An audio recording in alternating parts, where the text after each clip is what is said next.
Hi, I'm Amy. And I'm Kirsty. And this is our podcast covering the highs, lows, and realities of parenting a child with neurodiversity. Each week we'll be sharing updates from our lives and hearing from a variety of guests about their advice and experiences.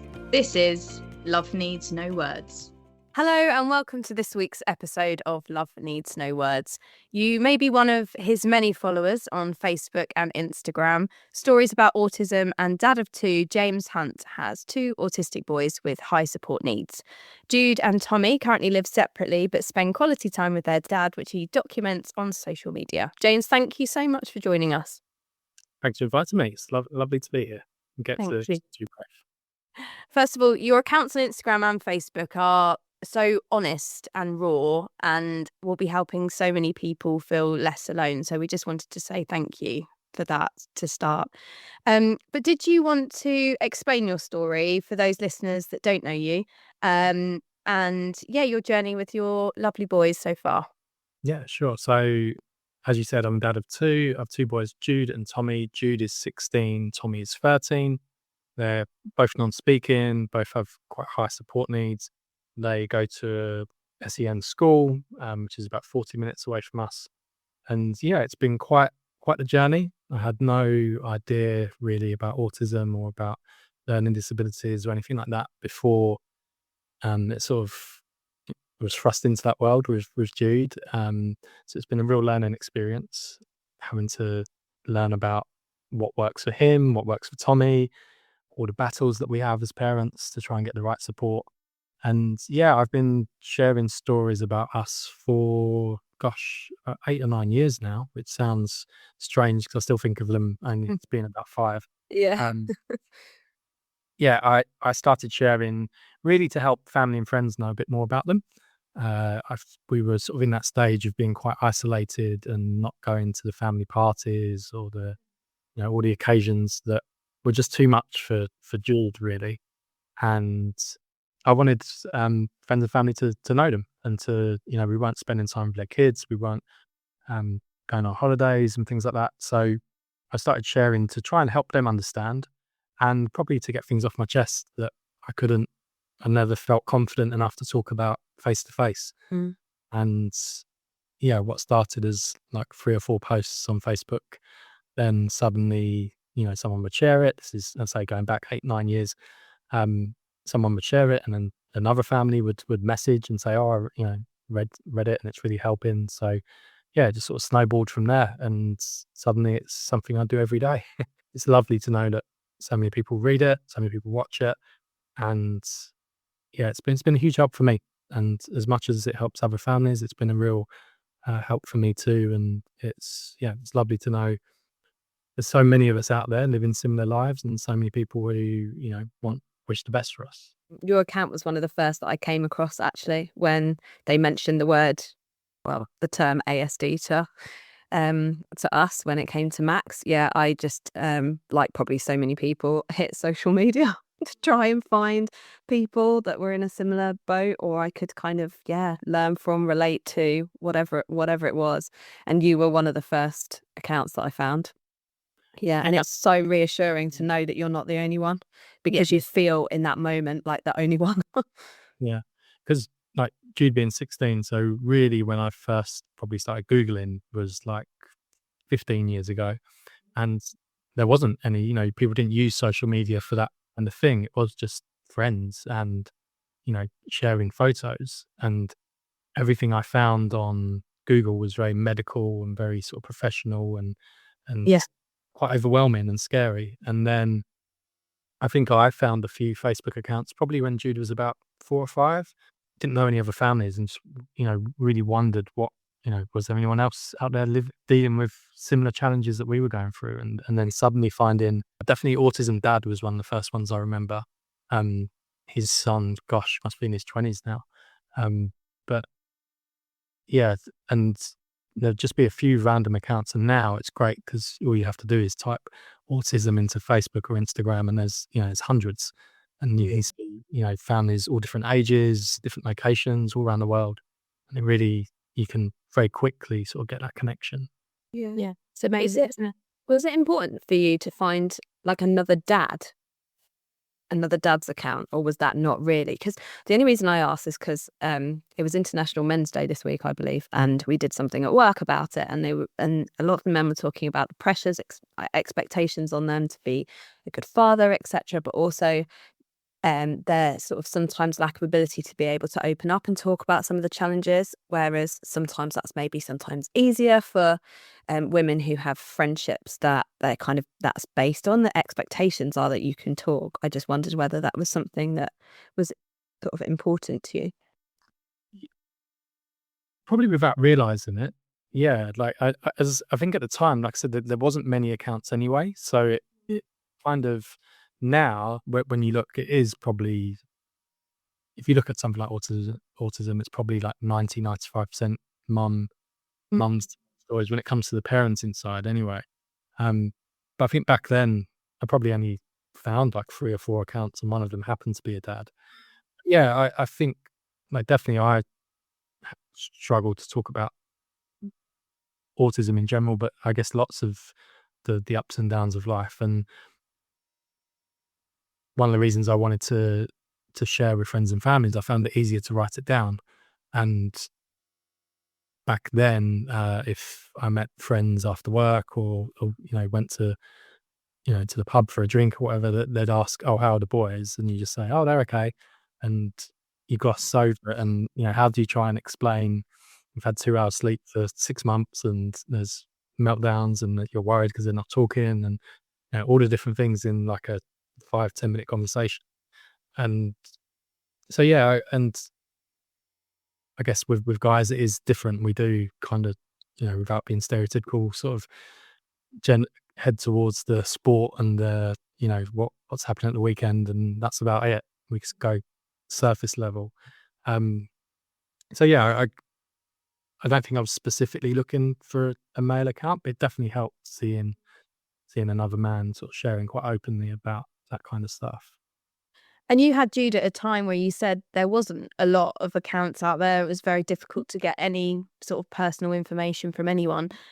What were the signs in Jude that, that he might have autism? And what was it like for you and your partner back then, sort of experiencing that? Yeah, so it was all very early, to be honest. I mean, his mum had, I'd say, like a gut feeling when he was around 9 months. She'd been going to baby groups and just seeing like a difference between him and his peers in development, in whether it's crawling, making sounds, the amount of attention. And she was sort of pushing to, not that she knew it was autism, but pushing to go and see a doctor, and which we did. And the doctor sort of said, "Oh, he's a boy. He was born prematurely. He'll catch up." Sort of shoved us up, and which I was quite happy about, because I thought, yeah, it's all fine. He's a boy. He'll catch up, and sort of bought into that. And she was the one who really wouldn't let it go. And I think the main thing was development. Not hitting his milestones on time, or the sort of expected times. He at times would be quite vacant, so it'd be like sort of staring out the window, watching the leaves, and then you'd try and get his attention, and you wouldn't get anything.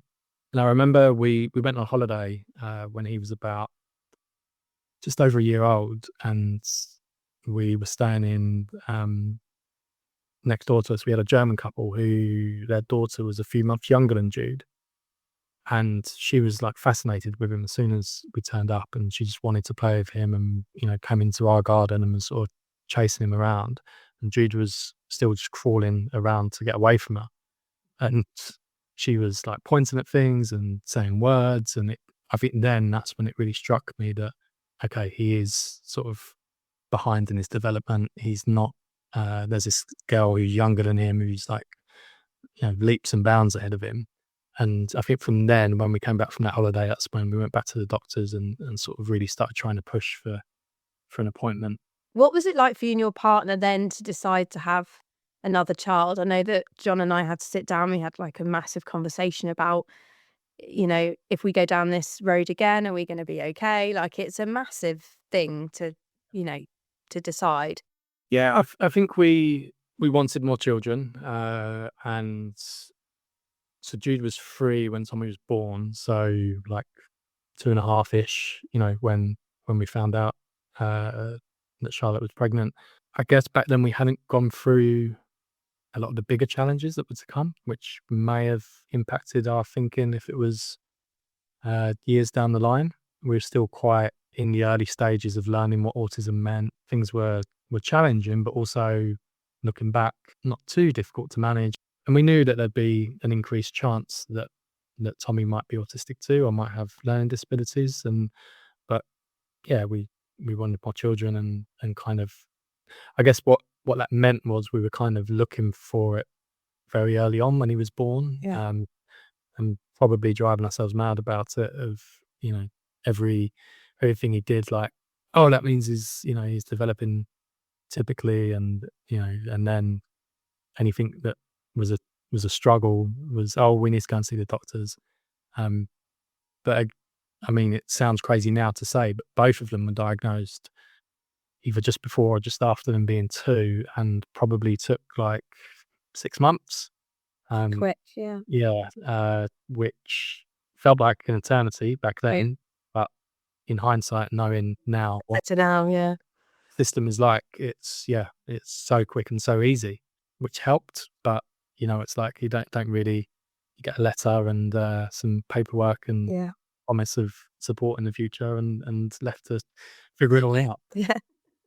I don't think they even promised for support anymore. When we got our diagnosis, they were literally like, they said, you need to reach out to local charities. They're who's going to support you, basically, is what we were told. It does drive you, a little bit. It means that you almost can't relax, I think, with the second one sometimes, because you are looking all the time for, and picking up on things that actually may or may not be linked to autism, but you kind of, I guess it's that kind of trauma that you've gone through previously with your first that then brings that into your second child. So your boys are quite different though, aren't they? Yeah, they're so I'd say Tommy is very sort of logical. He loves being set challenges, like he loves word searches and puzzles and things like that. He is non-speaking, but he'll use an AAC app to communicate with us. He has like a few word-like sounds. He knows how to say no. Now that's a fun one. You are? And yeah, Tommy understands everything I say to him pretty much. His understanding of language is great. He just can't always express it back as well. So for Tommy, it's more, his struggles is around sort of routines and flexibility. He's able to access sort of a lot more of the community and the world than Jude is. He is quite social. He likes going to theme parks and farms and zoos, and does all these lovely things. For him, it's more what he struggles with is if the routine changes or his sort of expectations aren't quite met. Whereas Jude's a lot more relaxed about that, but he's also highly, highly anxious. And I'd say for Jude, he has what I'd describe as quite a severe learning disability, in the sense that he probably presents quite like a toddler in ways with a lot of things. Within like a 16-year-old's body, he hasn't progressed as much with communication or with his understanding of different things. We have to keep things very simple when it comes to language, like using 2 or 3 words, using objects of reference. And his anxiety really is what sort of kind of debilitates him at times, with whether that's being able to go places, being around other kids, which was really, really difficult, and I'm sure we'll come to, but is one of the reasons that him and Tommy, live separately, and was a huge struggle at school as well, being around other kids who were unpredictable and noisy and everything he hates about the world. But in recent years, that's improved a lot, and he actually really enjoys school now. And you can see when he's with the right classmates, he really enjoys it. I'd say he's a watcher. He likes watching what they're doing, takes part in things that he can, but is much more, he like gets enjoyment out of watching them doing the tasks and doing different things. So yeah, very, very different boys. And I guess that's one of the things that we learned early on is, autism is so different, and it impacts them both differently and impacts everyone differently. Yeah. Definitely. You spoke a bit about school there, and we know firsthand if your child's in the right environment, they thrive. I keep saying it, but I really truly believe it. You were really fortunate to get Jude and Tommy into a special needs school, and it sounds like they're really thriving there, which must be great. Things are very different now. You talked a bit about lists, even waiting times for special needs schools. It's 2 to 3 years sometimes. What's your view on the current state of like the system at the moment, especially for special needs schools, when you can see how well yours are thriving in them? It's heartbreaking. It's very. I honestly don't know how we would have coped with what families are having to cope with now. And because of I guess the main reason I'm aware of it is because of the community that I have, and and being online, and whether that's following other accounts or getting messages from followers, and knowing what they're going through, and knowing that, like you said, they're either out of school for years or they're in the wrong setting for years with no place at a SEND school. I know Jude and Tommy's school is massively oversubscribed. Parents are constantly asking me about the school, and Tommy and Jude's school's doubled in size since they've been there. They moved to a new building about 4 years ago, just before COVID, so 5 years ago,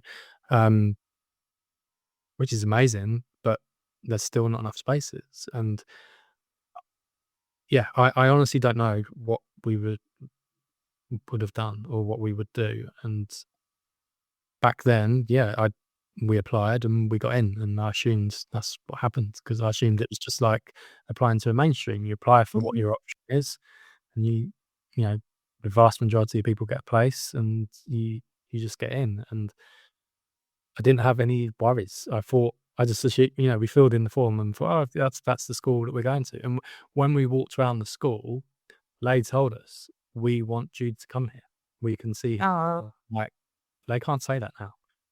No, they can't. No. I know parents who've been to look round, and it's a very different experience because can't promise anything. They can't have that connection. Like, we walked around twice with once with Jude, once without, and they basically gave Jude like a taster day in the class, a taster hour in the class, and we went to see the rest of the school and talk about what it would be like him going there. And they can't do that anymore because there'll be 4 or 5 times the amount of people for every place that's there. It's something has to change. I really hope that it's starting to. One thing I would say, it seems to be in the news a lot more. Yeah, Definitely. Yeah. Talking about how bad it is, and talking about funding, and talking about, I don't remember seeing that like 10 years ago on the news. Whether that's just because it's got so bad, but I do see it, regularly, like at least, once a week, once a fortnight, there's something on the news about SEND schools and lack of places. And so I'm hoping that it will lead to a change, because it really needs to happen. Yeah. And then even a lot of celebrities at the moment, I've noticed on podcasts, on radio shows, are kind of actually sharing their stories to try and, I guess, raise awareness about it. Which, I mean, I didn't, maybe it's because I wasn't in that world and I wasn't focused on it. I'm not sure, but I didn't observe that before at all. No. Yeah. You mentioned when we were talking before about your boys, they now live separately. How did that come about, and how did that kind of impact you as a family? Me and their mum separated 8 years ago. Even before that, I'd say for about 2 years before that, we were kind of living separately, in terms of Jude was really struggling around Tommy. And because of that age gap, Jude was probably like 5 and Tommy was 2.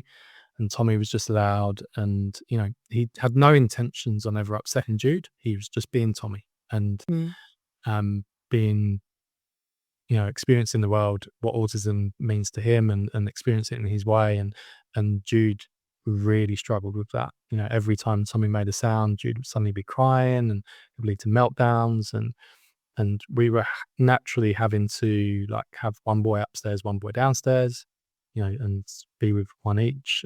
One of us go to the park, one of us stay at home, um, you know, and naturally split them like that for a lot of the day to make it manageable for Jude.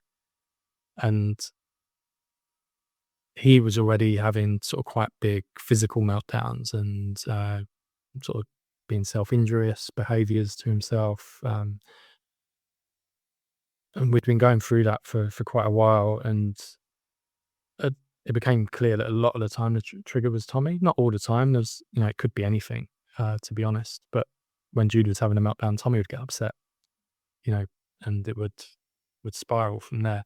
So when we separated, it was kind of a decision of, well, how are we going to cope? 1 to 2. Like, how is that gonna work? In those moments of Jude having a meltdown and Tommy having a meltdown, and how do you just split all the time? So we tried it most of the week, having one each, and bits of time together at weekends and stuff like that, and it just made such a difference. When I first moved into my new place and took Jude there, the first time he walked in, he spent like 10 minutes wandering around, and I thought, oh, he's just getting used to the space. This is great. He seems really relaxed. And he did it like the first couple of weeks, and I really believe he was searching for Tommy. He was checking. It was just me and him, and you could see like this sort of wave of relief sweep over, like the anxiety drop. And by the end of the summer, we just saw such an improvement. And he went back to school and was happy at school. And so then it just became the norm almost of splitting our time. We'd have one boy each, swap them over every couple of days. It was very emotional. Like, it's not, it's clearly not what you imagine. Anyway, separating and is emotional, but then also having to split your family up. You just feel like, well, they should both be together. We should all be doing this together and doing things together. But when you've had such a hard time with them together for their sakes, then when they're both clearly so upset and so down, and then suddenly you're actually doing things that you couldn't do before, and seeing them both having so many less meltdowns, so many easier days, it just made sense, and we've just stuck at it really. And I'd say in the last sort of 4 years, with the help of school have been great at this as well, of getting them together more, and Jude being able to cope. Like I said, he's more able to cope with the other kids in school, and that's sort of reflected with Tommy as well. And now they'll do activities like they'll do trampolining, or they'll do music, or with the idea being to show Jude that he can have fun with Tommy. He's doing something fun, and there's him and Tommy and the teaching assistants at school, and that's really worked. And then we've been able to sort of do that as well. Either them both be with one of us for like a couple of hours, or we go and do something together. And we've done swimming and like McDonald's trips. This last year has been quite tricky for Jude with puberty and everything, and so when that happens, we sort of scale that back, just reduce the anxiety, reduce the triggers. But yeah, it's working. It's become, like I said, it's been 9 years, so it's become normal now. But it's very strange to begin with. But it's what works for both of them. Yeah, it's having that confidence as well, isn't it? Or maybe not even the confidence, maybe just being thrust into it, but taking that non-traditional, like not what you thought life was going to look like approach to things. And I guess that's a space that so many of our listeners, so many people who have children with neurodiversity and educational needs, that they're kind of faced with. It's like it's doing things differently. And breaking away from what you thought was going to be the way that you were going to parent. Exactly that. It's a very different way of parenting, and a very different way of living. And you just realize, one thing I'd say, over 16 years, you sort of just learn what works and what doesn't for your child, and then you adapt and go with it. Totally agree. And what I love about your journey is because as the boys have got older, you found things that they really enjoy. But both of your boys love a car journey. And I absolutely love these videos.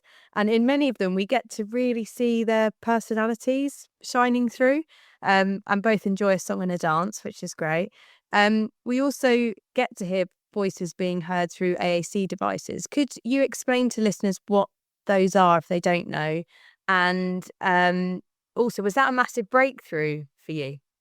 Yeah, it's a huge game changer for Tommy. It's been such a positive thing for him.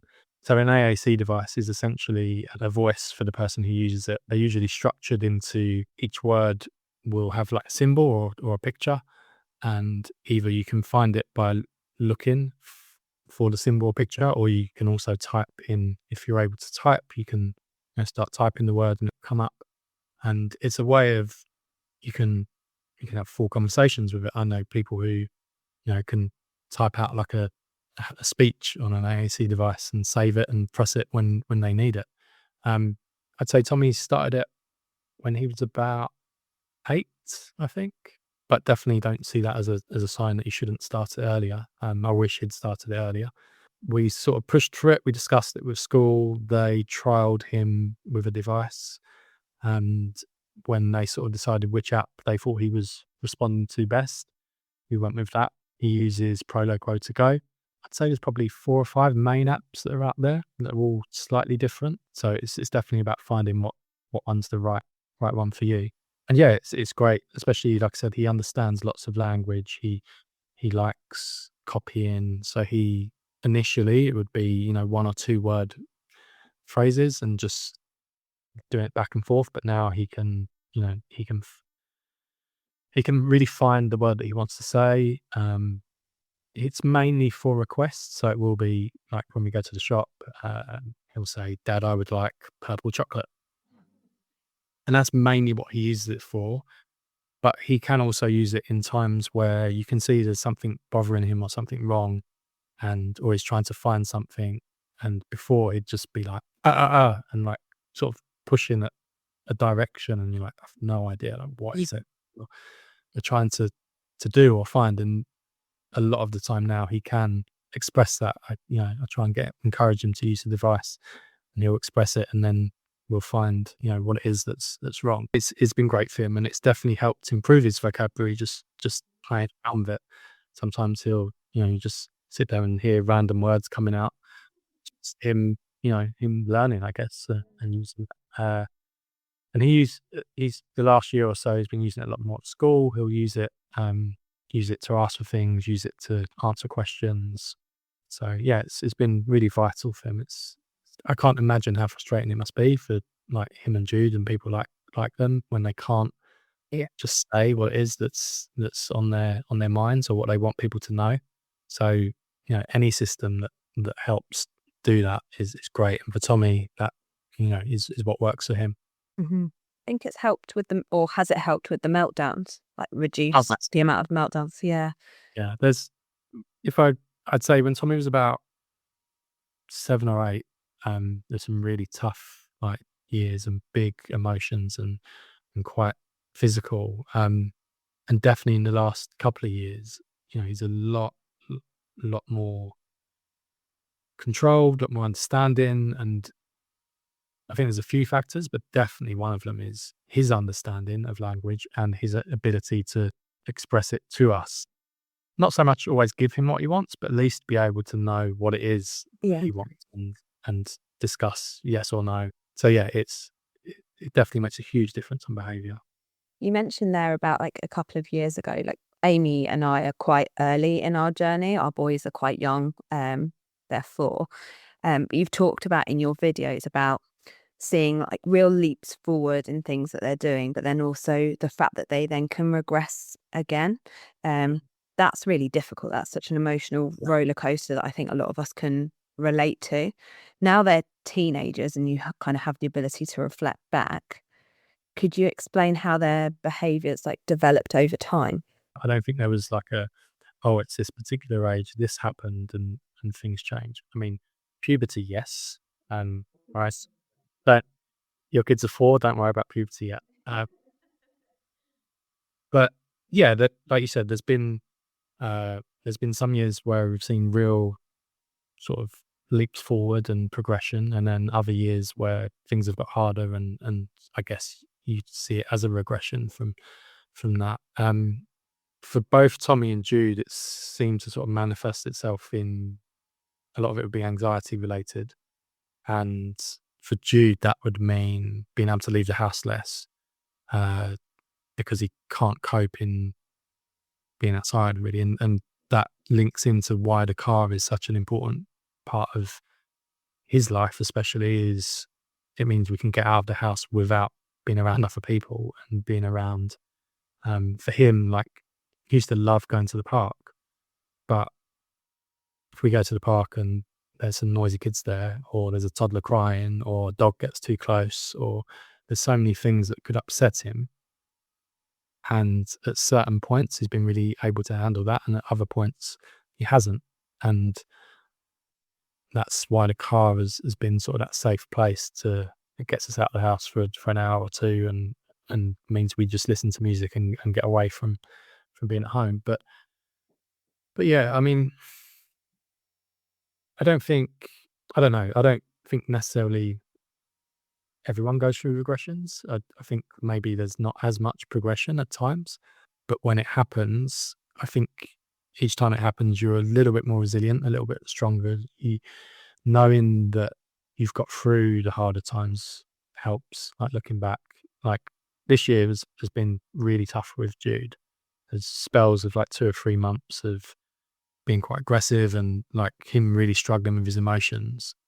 And now he's 16 and as tall as me, and is a big boy compared to when he's 5, and you can scoop him up and keep him safe and make things better.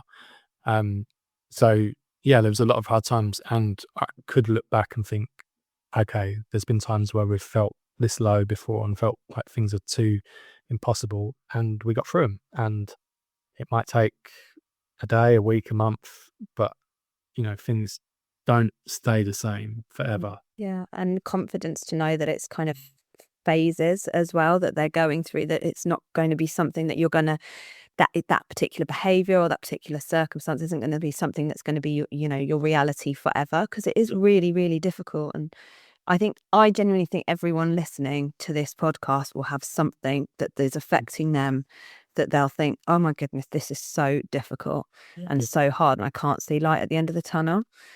But I guess the message is actually, no, there is. Like, Yeah. And there might be other things, but no one thing's going to last forever. yeah, I've been there many, many times and felt those feelings and felt oh my God, like, what do we do if this is every day Yeah. forever? Like, I can't see how we get past this. I can't see how Jude or Tommy get past it and have a happier life, a better life. And they have. And it, it doesn't mean there aren't hard days and hard weeks, but it also means that I know when we are having those times that it can get better again, and it can and will. It's just finding it can be really hard to find sometimes, and really hard to, especially if you are sort of waiting on external support, or external, whether it's to see psychologists, or looking for medication or whatever it is, and you're waiting on things. That's really hard when you're waiting. But there are times, like, again, those thoughts crossed my mind early this year with when Jude was in the summer holidays and having a really hard time. But last night we had the loveliest night together, and I never would have thought that in August, that this is what it would be like in November. So yeah, there's definitely light at the end of the tunnel. That's why it's such a roller coaster, isn't it? Yes. Yeah. We always say, don't we, Kirsty, like how important it is to reflect. And I've actually started writing down things now that Alex is doing now that he wasn't even doing a year ago, because you really easily lose sight of that when you're having a really rubbish week. You can think, well, no, he's not progressing. And then you just read what you've written and you think, oh, actually, no, he is. It's just I'm feeling a bit low today, for example. I think you can agree that this journey can feel quite lonely at times. I mean, I've had to learn not to compare, because that's one of the biggest things, is like going out, pushing him on a swing, and the child next to me is having full-blown conversations. Alex is still non-speaking, and it can be really difficult. You sort of come away, and I think every park trip is getting easier because I'm having to learn that it's the way it is, and I'm just going to have to get used to it. I think it's really important what you just said about not comparing, but also I think it's very natural to do it. Yeah. And I've seen, especially in the early years, parents like beating themselves up about it, and I just think you are going to have those emotions. They are going to come up, and occasionally they still come up now. But I think they stay with you for less time. They impact you less. They don't hang around, and you don't get as upset about it. Like Jude should have done his GCSEs last year. In another world, that's his age group would have been doing. And there's kids I know who he went to baby groups with, and in the same area, who are moving on to college and doing different things. And when you see that, it does, it reflects back on you a little bit, and you're like, oh yeah, like that. But at 4, it would have hurt. It would have really hurt a lot more. Like you said, being at swings and listening to the other kids talking, but as time goes on, it becomes more normal. It becomes more, it doesn't affect you as much. And I think that's really important. But it's also important to know that if it does, that's still okay. Yeah. Like it will affect you today, but then a few days time, you focus on something else, and everything will be all right again. It's interesting, isn't it? Because I had this moment of realization, and it kind of triggered to me when you were talking there. But it's like, I think you don't realize sometimes how stressful the situation is, or the pressures that you're under, until you're kind of out the other side, or you're put into a situation where you're kind of made to realize it. I went to this is complete, like a little bit off topic, but I went to a baby class, or toddler sort of soft play thing with my daughter, and she just didn't need me as much. She just walked off, and I thought, I did not realize that this was other parents' reality, that they could do this. My reality has always been I've had to be with Max all the time, like for various different reasons. And that was just really normal for me because he was my first child. And yeah, I think sometimes you don't realize until you're put into a situation that makes you, that you think, actually, that was a lot. And it's been a lot for a long time, but you kind of just keep going, don't you? It's just, that's your daily normal. It's reality. Yeah. Yeah. Yeah. I've had that where I've been with my cousins and seen like their kids just running around, and like would be walking on the street, and they just know they're going to stop at the edge of the pavement. And their heart's in my chest, watch them run off. They're like, I can so relate to the walking down the road and then running. You're thinking, they're not going to stop. I know they're not going to stop. Yeah. Alex was dancing in the road yesterday. I was putting Isabel in the car. I turned around, and he's like that in the road. I was like, what are you doing? Oh, God.